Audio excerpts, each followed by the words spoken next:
Two Hearts That Beat as One by Frank Norris, which I puts it up as how you ain't never heard about that time that Hardenberg and Strokher, the Englisher, had a friendly go with bare knuckles. 10 rounds it was, all along a female woman. It is a small world, and I had just found out that my friend, Bunt McBride, horse wrangler, miner, faro dealer, and bone gatherer, whose world was the plains and ranges of the great Southwest, was known of the 3 Black Crows, Hardenberg, Strokher, and ally Bazin, and had even foregathered with them on more than one of their ventures for Cyrus Ryder's exploitation agency, ventures that had nothing of the desert in them, but that involved the sea and the schooner, and the taste of the great-lunged Norris trades. Ye ain't never crossed the trail o' that mournful history. I professed my ignorance and said, "They fought." "Mr. Man," returned Bunt soberly, as one broaching a subject not to be trifled with, "they sure did. Friendly like, you know, like as how 2 high-steppin', sassy gents figures out to settle any little strained relations. Friendly like but considerable keen." He took a pinch of tobacco from his pouch and a bit of paper, and rolled a cigarette in the twinkling of an eye, using only one hand in true Mexican style. "Now," he said, as he drew the first long puff to the very bottom of the leathern valves he calls his lungs, "now, I'm a-goin' for to relate that same painful proceedin' to you, just so as you kin get a line on the consumin' and devourin' foolishness o' male humans when they's a woman in the wind." "Woman," said Bunt, wagging his head thoughtfully at the water, "woman is a weather breeder. Mr. Dixon, they is 3 things I'm skeered of. The last 2 I don't just rightly call to mind at this moment, but the first is woman.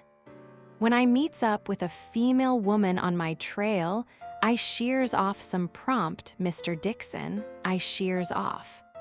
And Hardenberg," he added irrelevantly, "would 'a' took and married this woman, so he would. Yes, and Strokher would, too." "Was there another man?" I asked. "No," said Bunt. Then he began to chuckle behind his mustaches. "Yes, they was." He smote a thigh. "They sure was another man for fair. Well now, Mr. Man, lemme tell you the whole how. It began with me Bane took into a wild-eyed scheme that maverick, Cy Ryder, had cooked up for the 3 Crows. They was a row down Gortamalar way. Same Jessabe named Palachi, Burrito Palachi, findin' times dull and the boys some off their feed, ups and says to hisself, 'Exercise is what I needs. I will now take and overthrow the blame government.' Well, this same Palachi rounds up a bunch o' insurrectos and begins pesterin' and badgerin' and hectorin' the government, and arrarin' round and bellerin' and mackin' a procession of hisself, till he sure pervades the landscape. And before you knows what lon beholt, here's a real live revolution thing caoodlin' in the scenery, and the government is plumb bothered. They rounds up the Jessabe at last at a place on the coast, but he escapes as easy as how do you do. He can't, howsomever, get back to his insurrectos, the blame government being in possession of all the trails leadin' into the hinterland. So says he, "What for a game would it be for me to hike up to Frisco and get in touch with my financial backers and conspire to smuggle down a load o' arms?" Which the same he does, and there's where the 3 black crows and me begin to take a hand. Cy Ryder gives us the job o, taking the schooner down to a certain point on the Guatemala coast, and there delivering to the Agent O. The Gazabo 3000 stand of 48 Winchesters. When we gets this far into the game, Ryder ups and says, "Boys, here's where I cashes right in. You sets right to me for the schooner and the cargo. But you goes to Palach's agent over, crossed the bay for instructions and directions." "But," says the Englisher, Strokher, "this bettin' a blind play don't suit our hand. Why not," says he, "make right up to Mr. Palachi hisself?" "No," says Ryder, "no, boys, ye can't. The Signor is lying as low as a toad in a wheel track these days, because o' the pryin' and meddlin' disposition o' the local authorities. No," he says, "ye must have your palaver with the agent which she is a woman." And thereon I groans low and despairin'. So soon as he mentions female, I knowed trouble was in the atmosphere. And right there is where I sure loses my presence o' mind. What I should a done was to say, "Mr. Ryder, Hardenberg and gents all, you're good boys and you drinks and deals fair, and I loves you all with a love that can never, never die for the terms o' your natural lives, and may God have mercy on your souls. But I ain't keepin' case on this air game no longer. Woman and me is mules and music. We ain't never made to ride in the same go-kart goodbye." That all is what I should ha said, but I didn't. I walked right plumb into the slough, like the mudhead that I was, and got mired for fair, just as I might a knowed I would. Well, Ryder gives us an address over across the bay, and we fair hikes over there all along o, as cruel a rain as ever killed crops. We finds the place after a while, a lodgin' house all lorn and loony, set down all by itself in the middle o, some real estate extension like a teepee in a barren, a crazy, modern house all gimcrack and woodwork and frostin', with never another place in so far as you could hear a coyote yelp. Well, we bucks right up and asks o the party at the door if the Señorita Esperanza Ulivari, that was who Ryder had told us to ask for, might be concealed about the premises, and we shows Cy Ryder's note. The party that opened the door was a greaser, the worst looking I ever clapped eyes on, looked like the kind what 'ud steal the coppers off his dead grandmother's eyes. Anyhow, he says to come in gruff-like, and to wait poco tiempo. Well, we waited mucho tiempo, my mucho, all a-settin' on the edge of the sofa, with our hats on our knees, like filly-loo birds on a rail, and a-countin' of the patterns in the wallpaper to pass the time along. And Hardenberg, who's got to do the talkin', gets the fidgets by. And because he's only restin' the toes o' his feet on the floor, his knees begin jiggerin'. And along o watchin' him, my knees begin to go, and then Strokher's, and then ally Bazin's.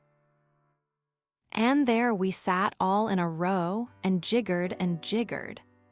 Great snakes, it makes me sick to the stomach to think o the ijeets we were. Then after a long time we hears a rustle o' silk petticoats, and we all grabs holt o one another and looks scared like, out from under our eyebrows. And then, Mr. Man, they walks into that bunkhouse parlor the loveliest looking young female woman that ever wore hair. She was lovelier than Mary Anderson. She was lovelier than Lotta. She was tall and black-haired and had a eye, well, I dunno. When she gave you the littlest flicker o' that same eye, you felt it was about time to take and lie right down and say, I would esteem it, ma'am, a sure smart favor if you was to take and wipe your boots on my waistcoat, jus, so's you could hear my heart a-beatin'. That's the kind of female woman she was. Well, when Hardenberg had caught his second wind, we begins to talk business. And you're to take a passenger back with you, says Esperanza after a while. What for a passenger might it be, says Hardenberg. She fished out her calling card at that and tore it in two and gave Hardenberg one half. It's the party, she says. That'll come aboard off San Diego on your way down and who will show up the other half o' the card. The half I have here and which the same I'm goin' to mail to him. And you be sure the halves fit before you let him come aboard. And when that party comes aboard, she says, he's to take over charge. Very good, says Hardenberg, mincing and silly like a chessy cat lappin' cream. Very good, ma'am, your orders shall be obeyed. He sure said it just like that, as if he spoke out o' a storybook. And I kicked him under the table for it. Then we palavers a whole lot and settles the way the thing is to be run. And Finley, when we'd got as far as could be that day, the señorita stood up and says, Now me good fellows. 'Twas Spanish she spoke. Now me good fellows, you must drink a drink with me. She herds us all up into the dining room and fetches out, not whiskey, mind you, but a great, fat, green and gold bottle o' champagne, and when Ally Bazin has fired it off, she fills our glasses, dinky little flat glasses that looked like flower vases. Then she stands up there before us, fine and tall, all in black silk, and puts her glass up high and sings out, To the Revolution, and we all solemn-like says, To the Revolution, and crooks our elbows. When we all comes to, about half an hour later, we're in the street outside, havin' juice said goodbye to the señorita. We all are some quiet the first block or so, and then Hardenberg says, stoppin' dead in his tracks. I pauses to remark that when a certain young female party havin' black hair and a killin' eye gets good and ready to travel up the center aisle of a church, I know the gent to show her the way, which he is 6'1" in his stocking feet, some freckled across the nose, and shoots with both hands. Which the same observations, speaks up Strokher, twirlin' his yeller lady killer. Which the same observations, he says, has my hearty endorsement and cooperation savin in the particular of the description o' the gent. The gent is 5'11" high, 3 feet thick, is the only son of my mother, and has yeller mustaches and a buck tooth. He don't qualify, puts in Hardenberg. First, because he's a Englisher, and second, because he's up again a American, and besides, he has a tooth that's bucked. Buck or no buck, flares out Strokher. What might be the meanin' o' that remark concernin' being a Englisher? The fact o' his bane English, says Hardenberg, is only half the ho-handle. T'other half being the fact that the first named gent is all American. No Yank ain't never took no dust from aft a Englisher, whether it were war, walkin' matches, or women. But they's a Englisher, sings out Strokher. not 40 miles from here as can nick the nose o' a freckled Yank if so be occasion require. Now ain't that plumb foolish-like, observed Bunt, philosophically. Ain't it plumb foolish-like, oh, them two Jessabes to go flyin' up in the air like two he-hens on a hot plate, for nothin' in the world, but because a neat-lookin' female woman has looked at 'em some soft. Well, naturally, we others, Ally Bazin and me, we others throws it into 'em pretty strong about bayin' more kinds of blame fools than a pup with a bug. And they simmers down some, but along o' the way home I kin see as how they're glarin' at each other, and drowin' theirselves up proud-like and presumptuous, and I groans again, not loud but deep, as the good book says. We has 2 or 3 more palavers with the Señorita Esperanza, and stacks the deck to beat the harbor police and the customs people and all, and to nip down the coast with our contraband. And each time we chins with the Señorita, there's them 2 locos steppin' and sidlin' around her, actin' that silly like that me and Ally Bazin takes and beats our heads agin the walls so soon as we're alone just because we're that pisen mortified. Finley comes the last talky-talk, and we're to sail away next day and mebbe snatch the little joker through or be took and hung by the Costa Guardas. And goodbye, says Hardenberg to Esperanza in a faintin', die-away voice like a kitten with a cold. And ain't we goin' to meet no more? I sure hopes as much, puts in Strokher smirkin', so's you'd think he was a he-milliner sellin' a bonnet. I hope, says he, our delightful acquaintanceship ain't a-goin' for to end abrupt this-a-way. Oh, you nice, big Mr. Men, pipes up the Señorita in English. We will meet down there in Guatemala soon again, yes, because I go down by the vapor carriages tomorrow. Unprotected, too, says Hardenberg, waggin' his fool head. And so young? Holy Geronimo, I don't know what more fool drivelin' they had, but they Finley comes away. Ally Bazin and me rounds 'em up and conducts 'em to the boat and puts 'em to bed like as if they was little, or drunk, and the next day, or next night, rather. About 1 o'clock, we slips the heel ropes and hobbles the schooner quiet as a mountain lion stalking a buck, and catches the outtide through the gate o' the bay. Lord, we was some keyed up, lemme tell you. And Ally Bazin and Hardenberg was at the fore end the boat with their guns ready in case Bain asked impertinent questions by the patrol boats. Well, howsomever, we nips out with the little jokers.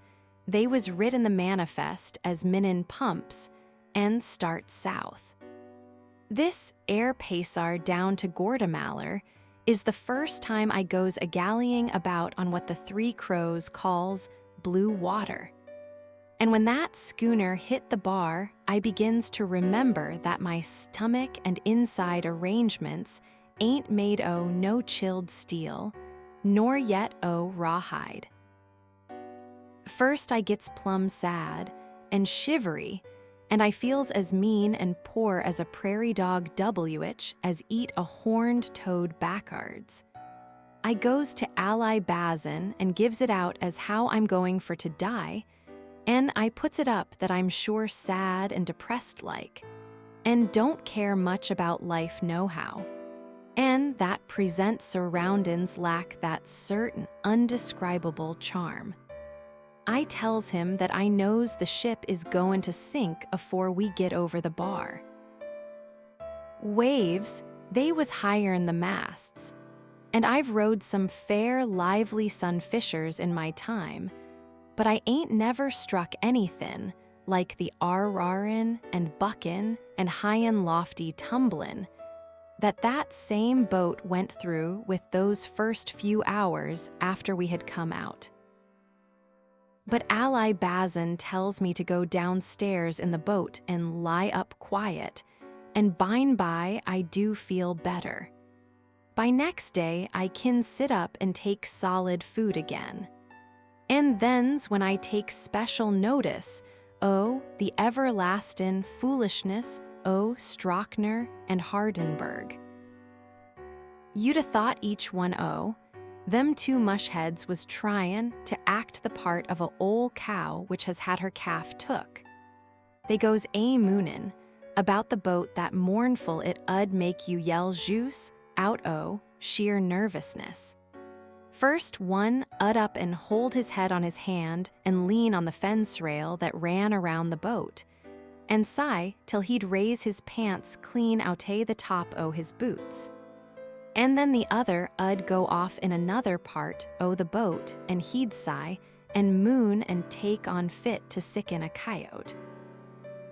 But by, we're mebbe 6 days to the good Frisco, by they two gets kind sassy along each t'other, and they has a heart-to-heart talk and puts it up as how either one ud stand to win so only the t'other was out the game.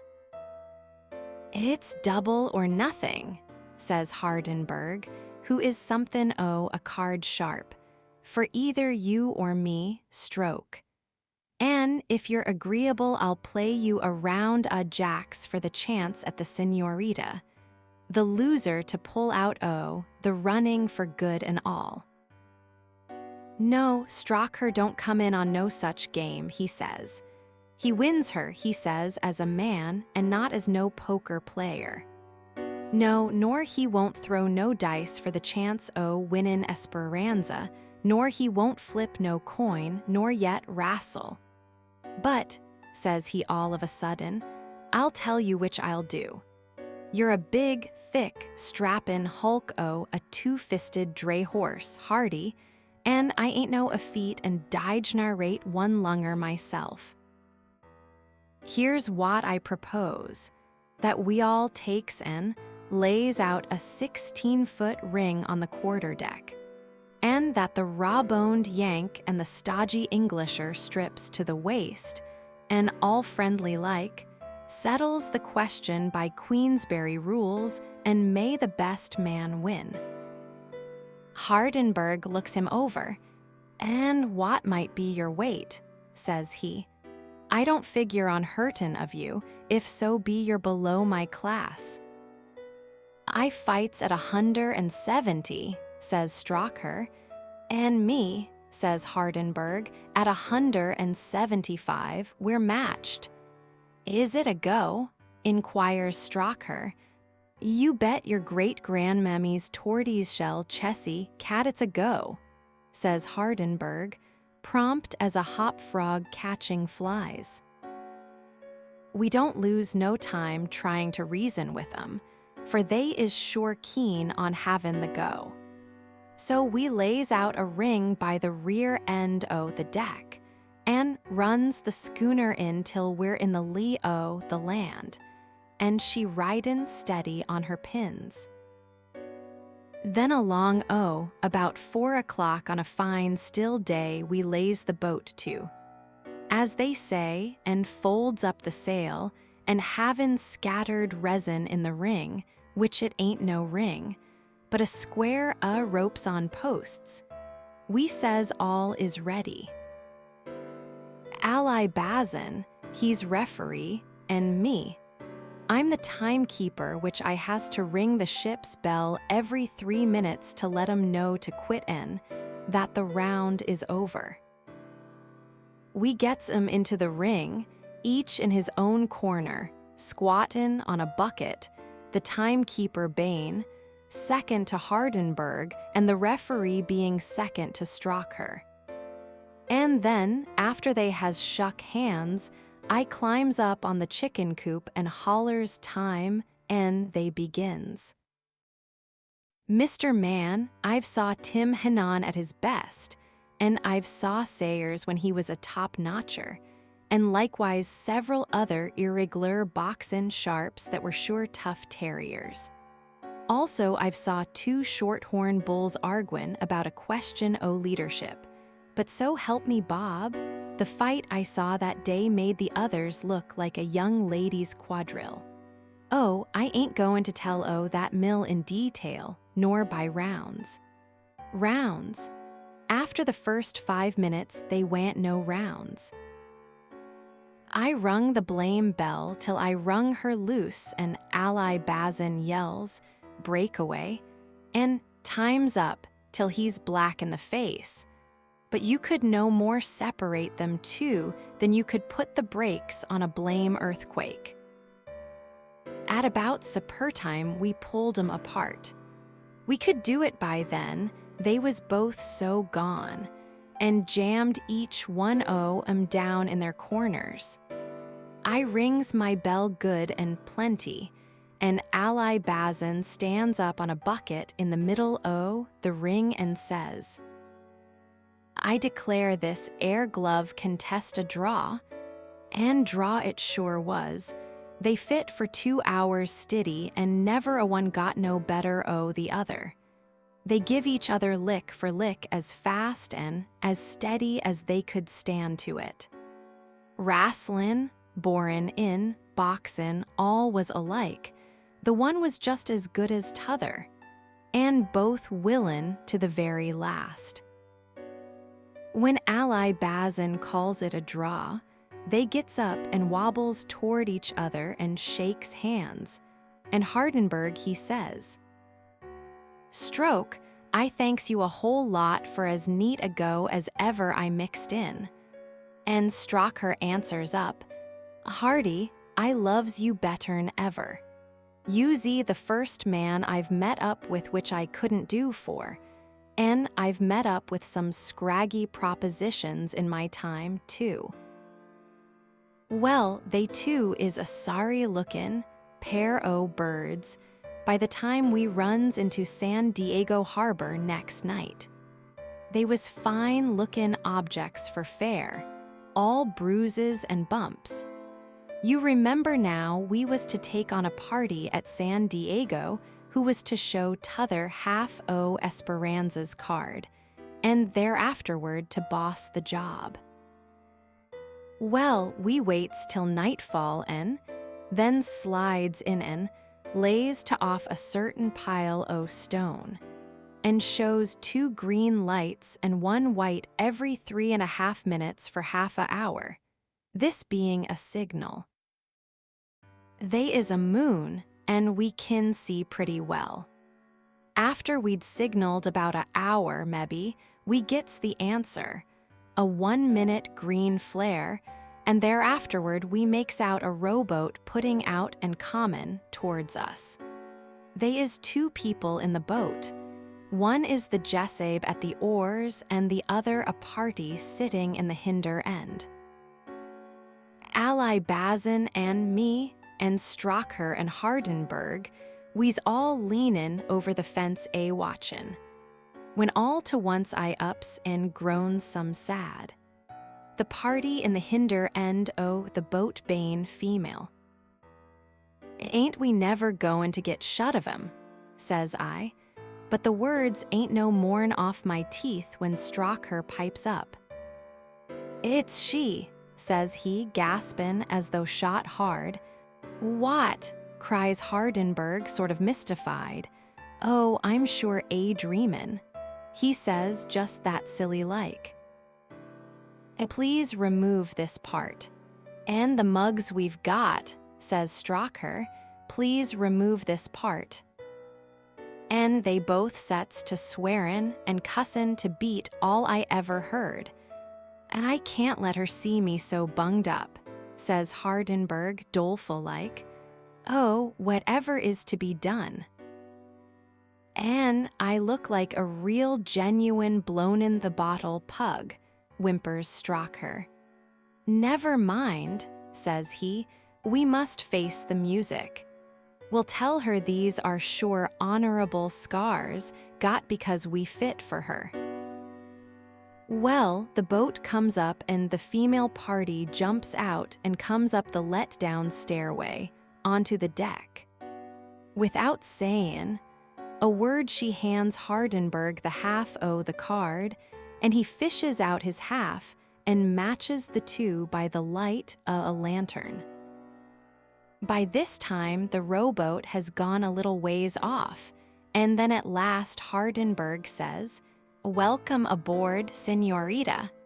And Strokher cuts in with, "We thought it was to be a man that 'ud join us here to take command, but you," he says, and oh, butter wouldn't melted in his mouth. "But you," he says, "is always our mistress." "Very right, Bueno, me good fellows," says the señorita, "but don't you be afraid that they's no man is at the head o' this business."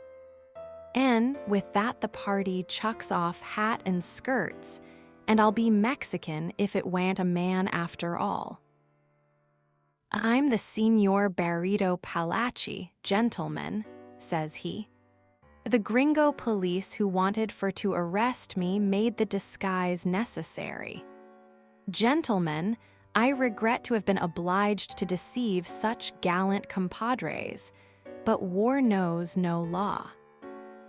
Hardenberg and Strokher gives one look at the señor and another at their own spiled faces, then, "Come back here with the boat," roars Hardenberg over the side, and with that, upon me word you'd thought they two both were moved with the same spring. Over they goes into the water and strikes out hands over hands for the boat as hard as ever they kin lay to it. The boat meets 'em. Lord knows what the party at the oars thought. They climbs in, and the last I sees of 'em they was puttin', for sure, each havin' taken a oar from the boatman, and they sure was mackin' that boat hum. Well, we sails away eventually without 'em.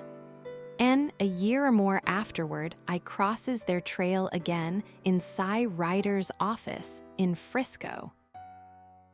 "Did you ask them about it all?" said I. "Mr. Man," observed Bunt, "I'm several kinds of a fool, I know it, but sometimes I'm wise. I wishes for to live as long as I can and die when I can't help it. I does not neither there nor there afterward ever make no joke, nor yet no allusion about or concerning the Señorita Esperanza Palachi in the herein o' Hardenberg and Strokher. I've seen, ye remember, both those boys use their fists, and likewise Hardenberg, as he says hisself, shoots with both hands." That was The Two Hearts That Beat as One by Frank Norris. Two men fight 10 brutal rounds over a woman, then discover the woman was never a woman at all. What strikes me about Norris here is the rhythm. The whole story is one long spoken breath, Bunt's voice never dropping its drawl, and yet he times the punchline with the precision of a vaudeville act. Here's what I want to know. Were Hardenberg and Strokher more embarrassed by the reveal or by what they'd done to each other's faces beforehand? Leave your answer in the comments. If this made you smile, give it a like and share it with someone who appreciates a well-told joke that takes 20 minutes to land. Subscribe so you never miss a story. There's a full catalog of classics here, completely free, and the next one is already waiting.